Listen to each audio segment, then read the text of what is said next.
Ladies and gentlemen, welcome warmly. I hope that my presentation will be shorter than its title is. And I would like to reverse the situation a little bit. For the 2 days, we listen to the impact of microorganisms to decrease all the curves. So the content of harmful pathogens decreases, the content of biogens decreases. I would like to reverse the situation and explain you how can we use the bio preparations in order to get this curve up. Where do the probiotic technologies find their application? Of course, everywhere where human impacted the environment, everywhere where humans harmed the environment. So our probiotic technologies can be useful in land recultivation in order to restore the full soil fertility and to restore full quality of harvest. So the probiotic technologies can be expected to be successful, to be very effective anywhere where human did something wrong. So the title is extremely long, therefore let's leave it alone. You've got it in your booklet also in an English version. What were we directed by? First of all, we were aware of the Kyoto Protocol and its provisions of 1997. There was a provision stating that we had to reduce the amount of carbon dioxide. Additionally, by the year 2020, we were obliged by the European Union to use approximately 15% of energy originating from the renewable resources, 15% compared to the whole amount of used energy. I hope we will keep these obligations, but at the same time, new provisions were passed about the amount of stored waste. We know that we can reuse the waste, we can select waste, and this is probably the easiest method to manage them. But we can also select organic substances, just as we do with glass, with plastic bottles, whatever. And a major part of landfills, especially in Poland, is quite rich and abundant with organic substances, so there is a chance to use them in order to obtain new energy, electric energy. And this is what set the foundations for our ideas. So all the organic waste can be utilized in very different ways. Composting is just one example of it. Even the production of turf is a good example of it. And I would like to show you what are the other applications. Let's start with the basic biogas plant. There is a tank in which fermentation occurs in this digester, and then the methane is created, which is burnt, and the burning energy can be sent in a form of electricity. And the picture that you can see now comes from a national park in Finland. A national park in Finland were in the middle of the road, and we were walking approximately for 25 kilometers. All the waste we had to collect and take with us, and organic waste could be disposed of. And this piece of plastic that we found was a problem because we had to carry it with ourselves for subsequent 25 kilometers. So organic substances will be transformed in many different ways, and the final product can be methane. Primarily, we have four stages of fermentation. So first of all is hydrolysis, and many particles are created, being the nutrition for the microbes. Then we have second and the third stage, and finally methanogenic bacteria transform their own nutrients into methane. It depends on the pH of the substance, on the temperature, of course on a chemical composition. There are many factors playing a role in it.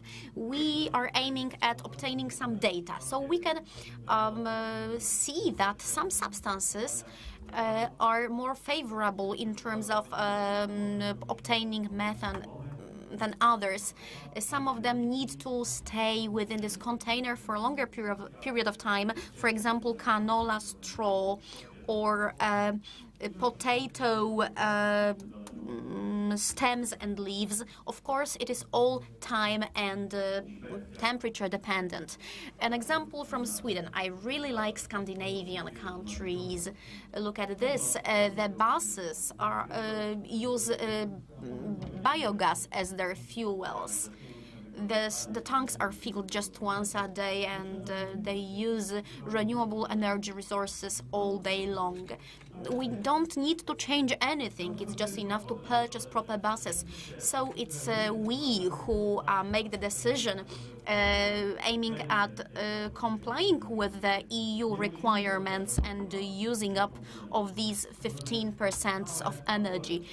We can equip entire fleet of bus companies with engines suitable for using the renewable energy resources.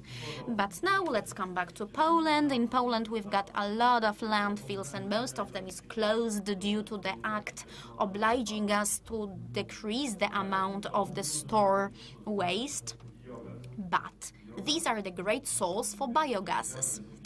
So landfill biogas is composed of methane as well. And we've got enough of it. It's already sorted out, and it will not come back to the landfill again. It will be used up. Let's look here. The machines pressed and pressed. Then on the top of it, some soil was put, some trees were planted. However, now the companies appear that dig in it and try to obtain some gases, using them, passing them through a special engine and making use of it. So let's have a look at the composition of landfill biogas phase. We've got here analysis of 3 landfills, 33% of methane, 22% of oxygen. Second, 25% of methane compared to 48% of oxygen. We can have different data. What does this variability come from? It depends on the content of the waste stored at each landfill, and basically on the cellulose content, as it is the source material. Of course, humidity, temperature, and pH play the main role as in a primary biogas plant. They will determine how much of biogas will be created in each landfill. We've got some calculations. So approximately 1 ton of waste can produce up to 200 of cubic meters of gas, and its composition is different. It can have up to 50% of methane. Let's have a look here. We've got 3, and actually we've got 4 stages. First stage is the aerobic decomposition of waste, then anaerobic decomposition. In the third stage, we've got the process which is the basis for methane formation. And when can we use our technology, at the beginning or at the end? With Director Olszanowski, we found a nice closed landfill where biogas was obtained from. You can see here on the horizon, some nice pipes where the gas is pumped and then it is burned. A small power plant was assembled there that was constructed on this closed landfill area in around 1998. It's a small closed landfill, approximately 4 hectares of area. 2 collective pipelines, 1 transmission pipeline, 2 engines to burn the biogas, 2 power generators, of course, some automation control facilities as well, and this is what it looks like. Pipes, nicely connected, sealed. We can have the opportunity to see the whole process from the very beginning till the end. It's a small village in zachodniopomorskiej województwie Sulęcin. So we saw the whole process, and what we can see here is the possibility. I wanted to show it by an arrow, but I don't have an arrow. We've got some sites to measure some parameters. Automation measures and calculates and indicates some aspects.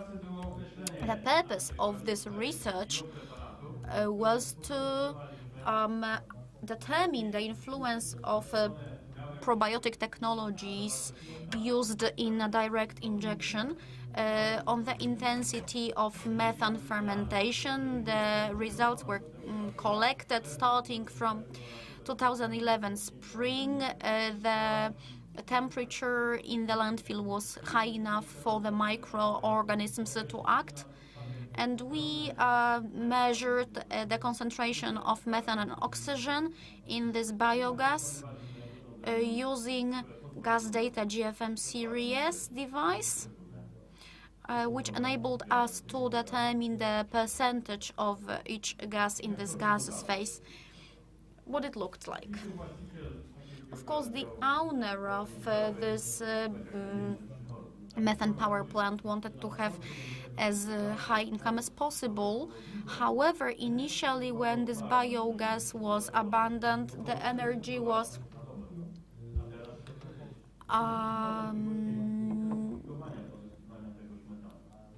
the energy production was 400 kilowatts per day, and now it's just 120 kilowatts. As we can see, what happens, the gas expression stabilizes at some stage, and due to some reason, the gas production, the energy production, turns out to be inbeneficial. Maybe we should feed these methanogenic bacteria. Maybe there are some substances which are quite difficult to obtain, can be released in this first phase owing to the activity of probiotic technologies, and then transformed. So we would like to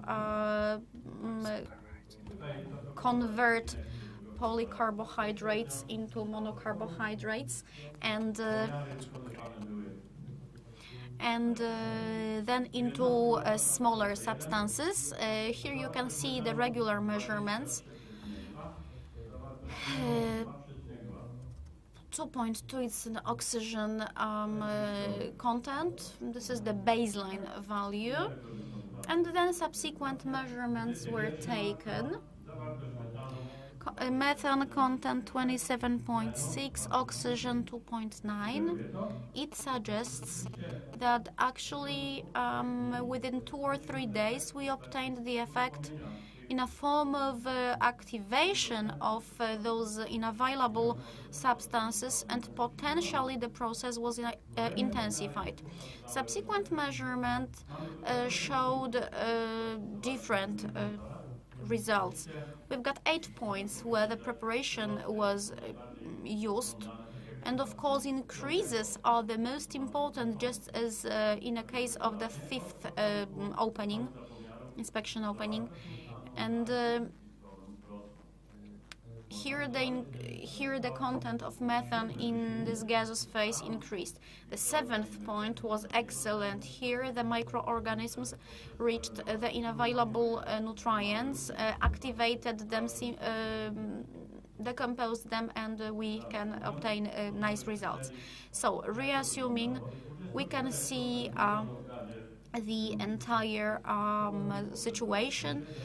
The level of methane was from 27.4% through 34, 32, but we can notice the evident growing tendency. So we started from 27 and we reached 30%. What's the conclusion out of it? It would be really nice if this technology is possible to be used also in methane expression in all the landfills which are about to be closed right now. So we can obtain something additional out of them. And these are the values from just one landfill. In a short period of time, we collected the data, shorter than a month, and based on it, we can't draw any general conclusion. We can just say that in this particular case, the impact of probiotic technology was positive and beneficial. Of course, I can encourage you to perform similar research on your area. We can go there, we can speak to these people, and possibly the use of probiotic technologies can help us to fulfill the obligations towards the European Union with waste amount reduction, with carbon dioxide emission reduction, and the amount of energy from renewable resources will be bigger than before. Thank you so much.